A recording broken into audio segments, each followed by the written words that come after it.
What's going on, guys? Welcome back to the Young Money Podcast. We're going to be doing speed objection handling. Let's get right into it. Hey, man, I'm just not interested. I don't think it works for me. Landon, I'm not really interested either, man. But when you first sent this out, you put your beneficiary down as Bobby. I'm assuming, like most families, you just wanted to make sure that Bobby's not left with any final expenses or any burdens when you pass away. Is that correct? Yeah. Okay, got it. Perfect. I already have coverage. You already have coverage? Yeah. Landon, perfect, man. That's actually why I'm calling. I see that you got the coverage a couple months ago, or was it a couple years ago? A couple years ago, I think. Got it. And when's the last time that you heard from the agent that set you up? When I got it. Okay, that's exactly why I'm calling, Landon. That agent should be reaching out yearly or every 6 months just to make sure that you're still in the correct health class and still paying the best price for the most coverage. Now, when you got that policy in place, was it a whole life term? Do you know? I think it was term. Term, you think? Yeah. Okay, no worries. Like most families, typically 45 minutes after we get off the phone, they always forget what we got them. Let's go ahead and grab that policy packet, Lennon. I know you might get some cobwebs in your hair going and grabbing it from the attic, but let's go ahead and pull it out and just make sure that the coverage we think we have in place is what it is, because what most families tell me is they'd rather know now what they have in place. God forbid something were to happen to you tomorrow. We want to make sure that coverage is actually in place. Yeah. Okay. Do I really need it? Well, Landon, I mean, I think you got to ask yourself that, not ask me this. Landon, if you were to pass away tomorrow, what does it look like for your beneficiary in regards to keeping the home, in regards to covering your final expenses, coming out of pocket for that? What does it look like for them? A lot of financial burden. Got it. And I'm assuming, like most families, the reason why you sent this into me is because you don't want them going through that, right? Yeah. Got it. And I understand that adding on a bill, there's never a really good time for that. But you understand, like most families, this is the most important thing for your family. And so let's go ahead and see if we can get you approved. Okay.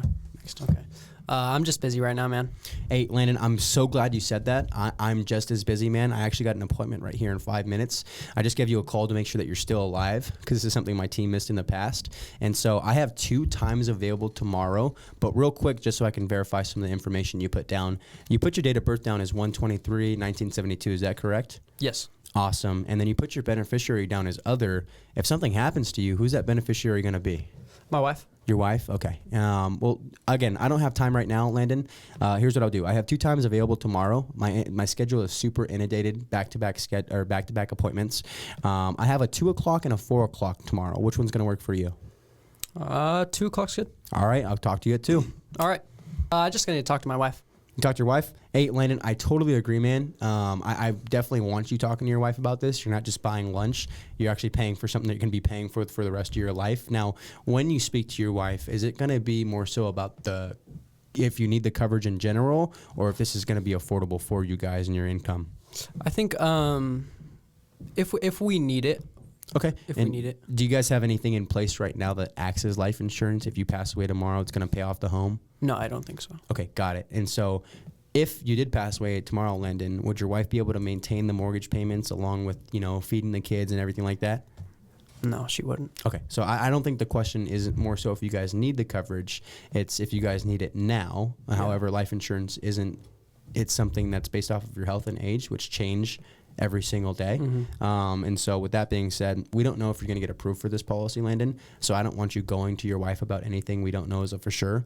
Let's go ahead and see if we can get you approved at the lowest coverage for now. That way we know it's going to be affordable for sure.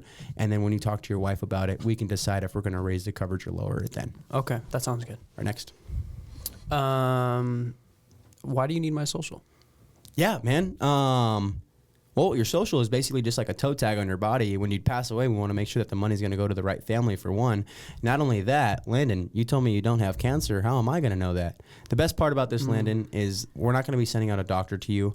I'm not going to send a doctor out to pull your blood or make you pee any cups. We're actually going to be doing a simplified issue policy. What that is they're going to use your social, for one, to make sure that we're insuring the right person. Not only that, they're going to look at the past 2 years of your medical history to make sure that you don't have anything that you claim not to have. Okay. Perfect.